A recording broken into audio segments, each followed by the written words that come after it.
Story time. The worst blue belt I've ever met. When I was a white belt, this was about 11 years ago, 2008. This dude was a blue belt and had been for about 4 years. And I was partnered up with him regularly due to our similar sizes. I dubbed him the Unnatural, a play on the nickname Randy the Natural Couture. The reason why he was the Unnatural is because he, in my 12 years of doing Brazilian Jiu-Jitsu, is the worst grappler I have ever rolled with, bar none. Yes, we all suck, but this guy was on a sucking level that is hard to describe. He was a big guy, about 200 pounds, a 5'10 dude, no injuries or physical disabilities that made him worse than normal. He just sucked. He had one of the weakest top games I had ever experienced. You know how on your first day of Brazilian Jiu-Jitsu, you get mounted and just start bucking up and down in order to get the other person off of you? That worked on him. You know, sometimes in side control, as a white belt, when you just try to roll over people with a hard bridge? That worked on him over 50% of the time. He had no ability to move his hips. It was so awkward. It's almost as if he was actually two small children inside of a man-sized suit trying to pass off as an adult male. He was slow, herky-jerky, and he couldn't do things like shrimp properly, recompose guard. The word recompose was not in his vocabulary. Most white belts could have passed his guard after a month or two of training. There was no way anyone was going to promote this guy to purple. But it wasn't for a lack of trying. This guy showed up to every major seminar in the city. He took notes during class, asked questions, drilled before class, stretched, ate right, ran laps, did conditioning, the works. He showed up 3 to 4 times a week easy. He just could not translate that learning into body movements. The years went by, I got my purple, he came to the gym less and less, and then I stopped seeing him. Still, he showed up at seminars though, still a blue belt. Assumed he joined a different gym and I forgot about him.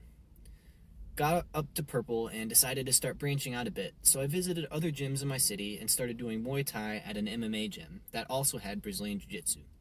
The owner knew me and waived my fees and let me do Brazilian Jiu-Jitsu wherever I wanted there, so I started training at multiple gyms. A few months went by and I saw him walk into Muay Thai class one day. He was paired up with me, again we were about the same size, for pad work, and he was pretty good at Muay Thai, way better than me for sure. But I chalked that up to experience. Really good hips, explosive power, and a mean left high kick. He wasn't some god at Muay Thai or anything, but for an average male, he was pretty good. One day after class, we got into a casual conversation, and I asked him if he still did jiu-jitsu. He said yeah. He was still doing it at the same gym every morning before work. Said he really wanted to get his purple belt. I figured he stopped training for a while and asked if he'd stop training Brazilian Jiu-Jitsu and restart it. He said no. He just left his original gym because this one was more convenient for him. He had been training the entire time and was still a blue belt. I had to ask him why he was a blue belt for so long. He told me, I know I suck, I just really love the sport and I want to get better at it. I like Muay Thai too, but Brazilian Jiu-Jitsu is more of a challenge for me because it doesn't come as easily. Cool dude. We added each other on Facebook, but didn't have much more interaction beyond that. Time continued to pass, he showed up less and less, and disappeared from the gym entirely. I got more advanced and eventually got my black belt in 2016. I had been training non-stop for 9 years at that point. One day, one of my friends opened a new gym for himself, invited a bunch of us to the grand opening.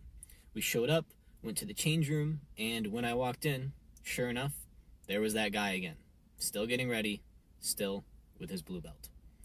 I asked my friend about him, and he told me the story. He had been to multiple Brazilian Jiu-Jitsu gyms over the years trying to get better, but always failed to do so. He'd get so worn down and just go less and less until he quit and joined a new gym. Just out of morbid curiosity, I rolled with him at the grand opening, and he was still unbelievably shitty at BJJ. Still, making the same fundamental mistakes he's made years earlier when I first rolled him. Still, he was slightly better at certain aspects of the sport, like his base was more solid, but was still terrible, but now he felt like a solid human being instead of two children inside of a man-sized suit. It was uncanny that someone could be this bad at something for so long.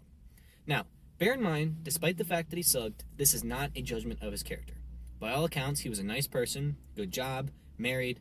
Still, sucking at jiu-jitsu is not the worst thing in the world. It is no different than sucking at StarCraft, knitting, or breakdancing. It was just so dumbfounding to me that he could suck this long. That was in 2017. I've since moved from the city and train in a new one now. Still, keep in touch with the inner circle of my original gym via Facebook. Many of the guys I came up with as white belts are now black belts. Some of them have even opened up their own new schools. Fast forward to last week. My friend from the 2017 grand opening had a promotion event at his school, and one of the guys was promoted. Guess who it was? That shitty blue belt that had seemingly sucked forever. I kinda wish I could have rolled with him to see if he still sucks, but knowing my friend, it was not a pity promotion, so he probably deserved it. We don't know each other, haven't spoken in years, and he only exists in my life as an inactive friend on Facebook. But goddamn am I proud of that dude. Mentally, I don't know if I could stick with something that long if I sucked that hard. But I'm getting old, losing my athleticism, no longer as flexible, my inversions are not as smooth, I get sick more often, my injury recovery isn't as good as it used to be. Younger guys at lower belts tap me more often. It's definitely something that's rough to deal with as you get older, knowing what you used to be capable of, but not being able to do it anymore. But thinking about that dude and his journey from blue to purple really makes me want to continue training as well.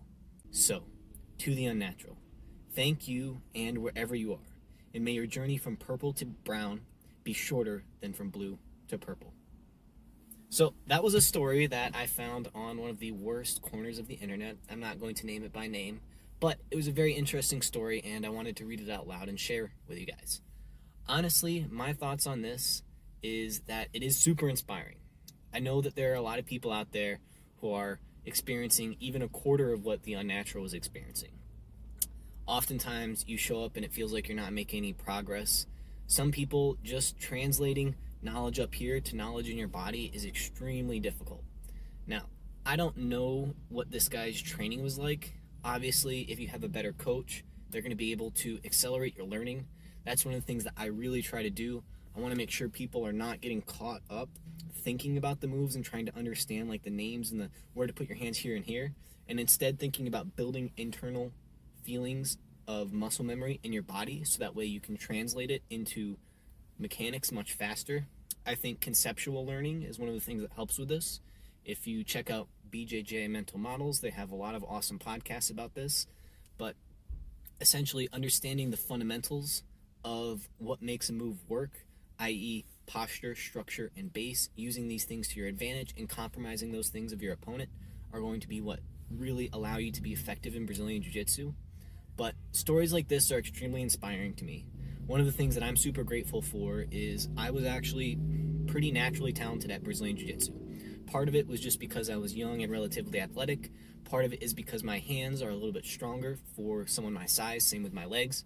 I have a certain knack for picking up Brazilian Jiu-Jitsu techniques, but part of this is because I've been able to commit so much time to it.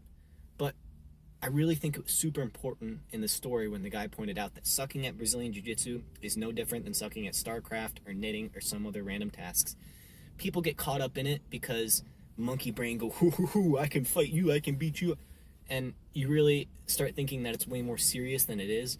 But at the end of the day, the way I see Brazilian Jiu-Jitsu is it's a sport. And just like tennis, just like ping pong, there are techniques, there are strategies, there are pulling guard, there are all these things that you can do that don't necessarily translate into a fight. As a result of getting good at Brazilian Jiu-Jitsu, yeah, you're going to be able to be a little bit more effective in an altercation, especially if someone doesn't know grappling. But truthfully, I train Brazilian Jiu-Jitsu for sport, and you can train it for self-defense if that's what you care about, but there's a limit to that. Truthfully, training with weapons and situational awareness is going to be the best thing you can do for self-defense, just because you can be a world beater, but the second someone brings out a baseball bat or a gun or a knife, you're kind of SOL. So if you like this style of video with the stories, tell me. Drop a comment down below. Drop a like. It supports the channel. Don't forget, drink your kombucha if you made it to the end of the video. I always remind you guys, don't have tummy problems like Gordon Ryan. Thank you so much for listening to this. Peace.